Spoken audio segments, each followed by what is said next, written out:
Hello, Khaleej Times viewers, and welcome to this one-of-a-kind interview with our very own journalist, Mr. Mazhar Faruqi. Hello, and welcome to this podcast. Thank you. So you have just broken an exclusive Khaleej Times story that you've been working on for around like 5 to 10 years, I want to say. Not this one, but I have worked on similar scams for as long as I can remember. I think about 8-10 years. Right. And these scams have become a recurrent feature. And these criminal masterminds are getting so inventive. Yeah. They come up with crazy schemes and ideas. Okay. So let's start from the beginning. So this is what you call a trading scam. Right. Right. Okay. So let's talk about the headline. The headline here is that tons of avocados, cherries, and onions were stolen in this audacious heist in the UAE. Tell us a little bit more about that. What happened in this case is that the criminal masterminds, they've put up an ad on LinkedIn saying that they want 150 packers. And these poor people had no idea that they've been hired for a specific job. So how the scam works is very simple. Criminal masterminds, they find people who are jobless from South Asian countries. They bring them here and they make them the CEO of the company. So we have tracked down at least 10 or 12 cases in which we found out that the CEO turned out to be a gardener, a driver, a construction worker. So he comes here, he gets an Emirates ID and everything, and then they give him everything, the whole thing. And when the company is set up, they have a proper DED license, they have a proper office, fancy office always, and then they bring in people from as far as from various countries. So once it's a legitimate company, they go out in the market to buy things that they can. Okay. So in this case, they bought avocados, cherries, loose tea, everything, and they made payment in cash. Now, once you're making payment in cash, you gain the trust of traders. Like, this is a good company, their office is very good, they have legitimate documents. Now, once they have established their trust, what they do is that they place bulk orders. And where are they getting this from? Who are they scamming exactly? Which countries? Yeah, so what they do in this case, they scam people from as far as Turkey, Indonesia, Malaysia, many traders in the UAE as well. So I'm a company, I'm sending out queries by email to companies around the world saying that I need to buy these things. So once I send out emails, the company's going to look up my website, I have a proper website, my documents are proper. So sometimes they actually come also. In many cases, people have actually come to see the company. Is it for real? And yes, it's for real. This is a proper office. Okay. So once they have, placed the bulk orders, so imagine a company from Malaysia sends 50 tons of avocados and they give them post-dated checks. And the same they did it for traders in the UAE. Now, before this check is cashed, because the check has a 30-40 days of time, in this period, they'll buy anything that they can get their hands on. So the scammers give a check? Post-dated checks.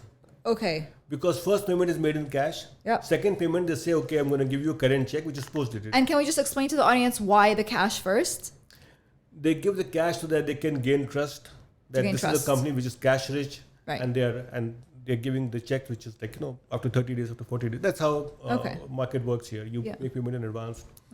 So in that window of 30-40 days that they have, their agents go out. And these agents are like scammers with fake IDs, fake visiting cards. They work as purchase manager. They go out to buy anything that they can get on.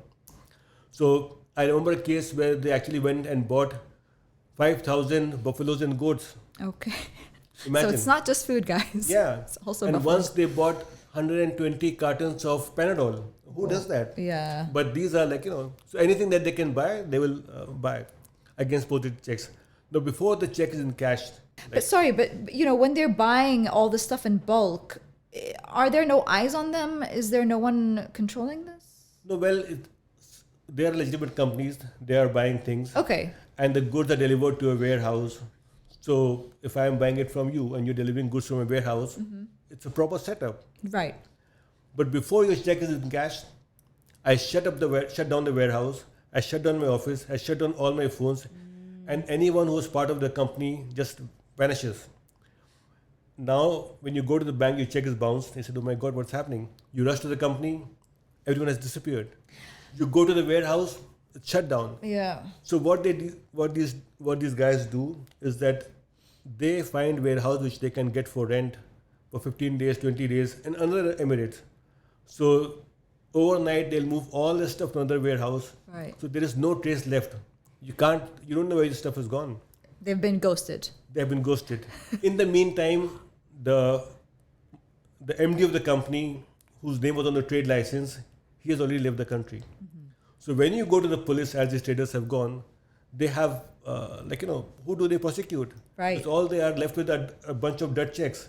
But like my question, the first thing that pops up is like, why wouldn't the providers of the products, like why wouldn't they just do like a 50% upfront at least payment, or just take a little bit of it's kind of like a cautionary tale? They have done that as well. But even if you give 50%, still wouldn't you still account lose for everything. 200,000 avocados that they're transferring. Meat. There were like tons of meat as well. Yeah. Cherries, tomatoes, onions, oil. I don't know how many liters of oil. I just want to show everyone how it looks like on the page so that you can go and do your own reading here. It's And these are actual pictures from the actual transfer. Yeah. Interesting. Okay. All right. Great. And where else can people find your stories, Mazhar? Because this is like exclusive stuff. Well, mostly on the Khaleej Times website. And we have been doing this for many, many years, such scams. And it is sad that it keeps on happening. Mm-hmm. The best ways to avoid is to, always do your due diligence, not deal with post-dated checks, use cash payments. Yeah.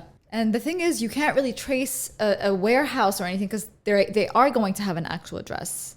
But you shouldn't depend on that. Don't depend on that. The best thing would be to see when the website was set up. When it was set up? Yeah. And where's the domain name registered? Okay. So that's a dead giveaway. So in many cases, the website is like set up like 3-4 months back. So you know that this company is dodgy. Yeah. But these guys are so smart. What they also do is that they take over existing companies. Suppose the company has been running around for like 10 years. So the company has some credibility. It's been in the market for 10 years. Now, if the company is running for 10 years, I am the scammer. I go to the owner and said, look, take X amount of money. Now hand the ownership to me.